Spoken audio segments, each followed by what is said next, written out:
prepared. You know what I'm saying? If you're gonna lie.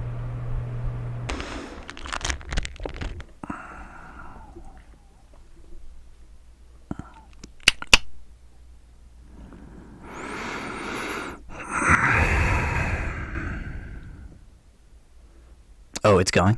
I'm coming to you today to share my thoughts, my hopes, my dreams with you all. With the hope that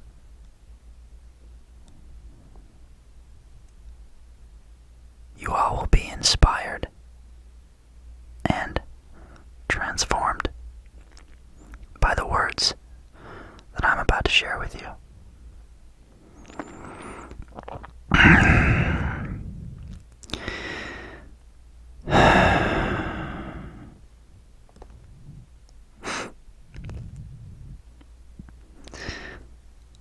I woke up this morning feeling very hopeful, very optimistic about life, about the day. I stood up, got out of bed, did my stretches,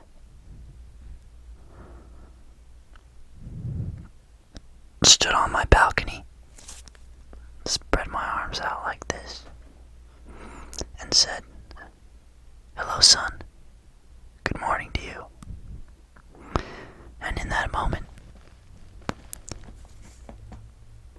I felt the sun respond. He said, "Good morning to you, sir." And I thought, wow, how special. How many people can say that they have a conversation with the sun? Not many. Certainly not anybody that I've talked to.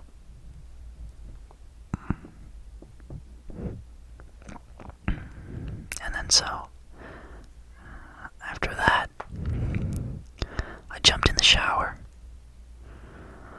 turned the water all the way to freezing cold as it possibly goes. I jumped in.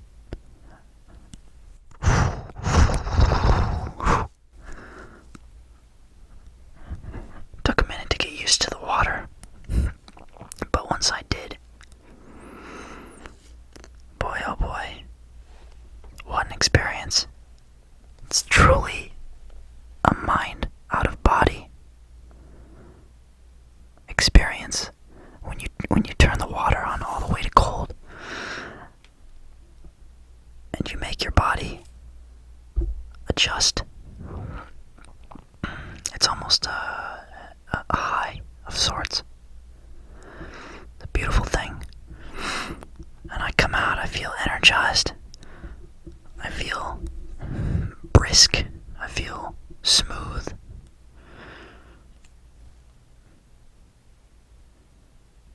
I make myself some French toast. Now, to make a proper French toast, you need that thick Texas toast. You need that the chunky stuff.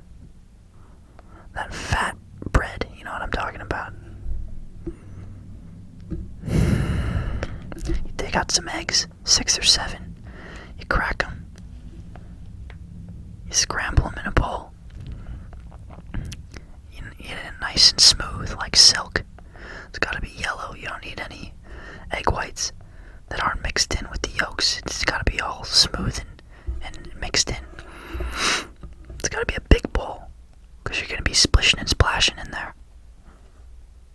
You take your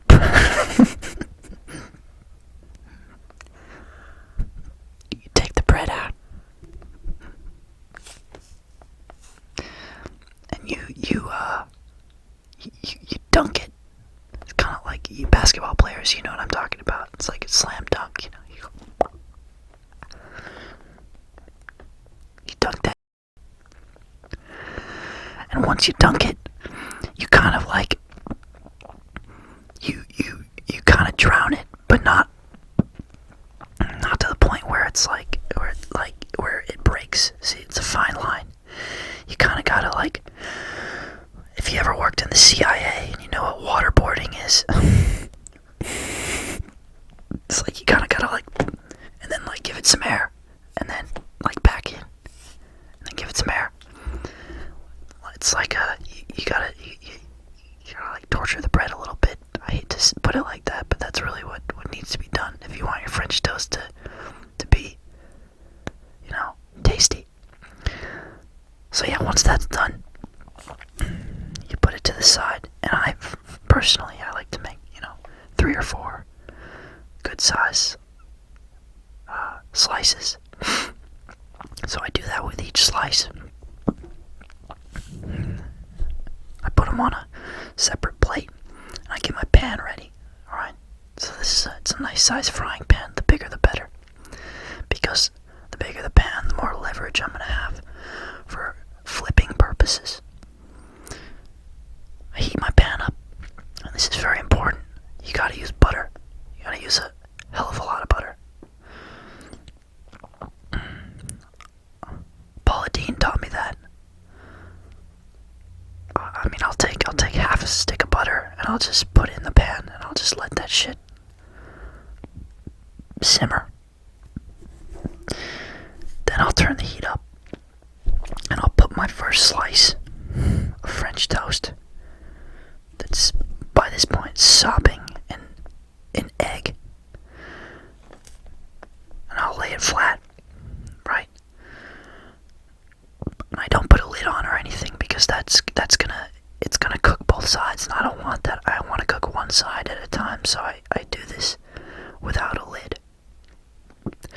I take my cinnamon, and I go for about 10 seconds. I coat one side till it's brown. I add a pinch of salt,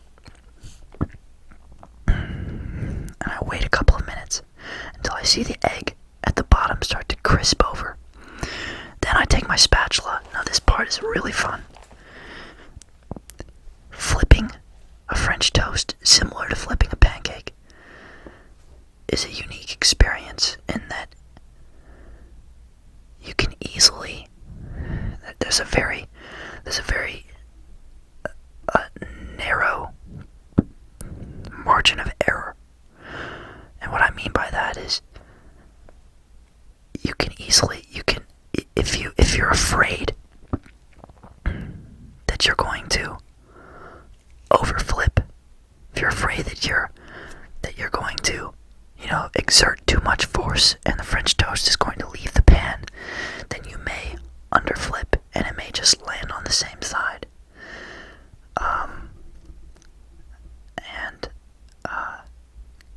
Conversely, if you overcompensate and you're afraid that it's not going to flip, you might end up flipping it out of the pan. So it's a very smooth, sort of spiritual experience. You gotta be like, watch the signs, be aware, pay attention, listen to the universe, watch the toast, and just a nice flip. Don't overshoot, don't undershoot. I think a lot of it is timing as well.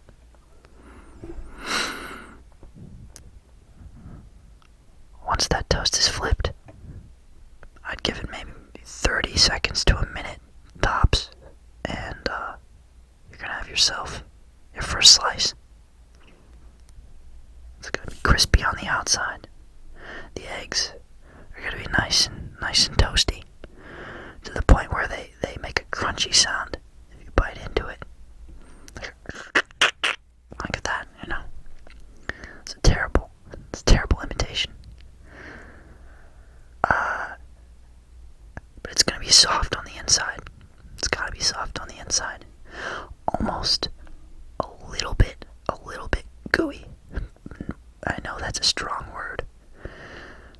A teensy bit of gooiness. Not too much.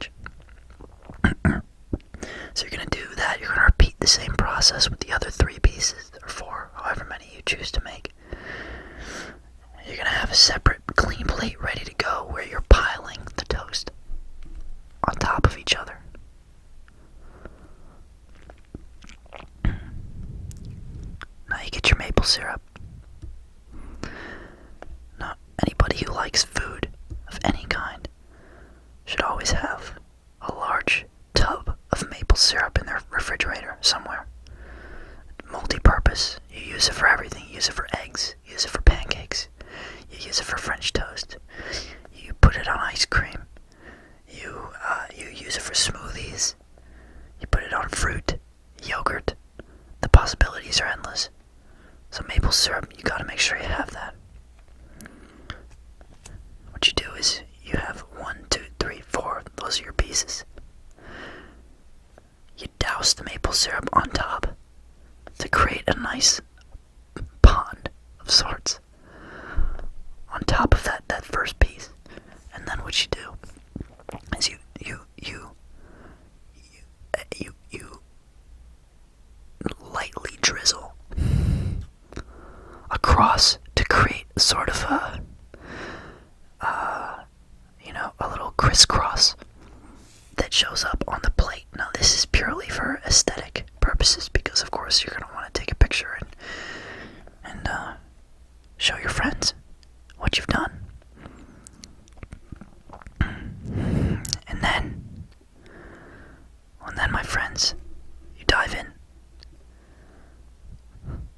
Take your fork and knife.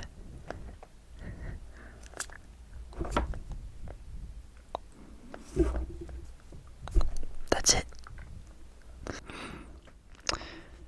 Thank you everyone for watching. We really appreciate it. And be sure to like this video and subscribe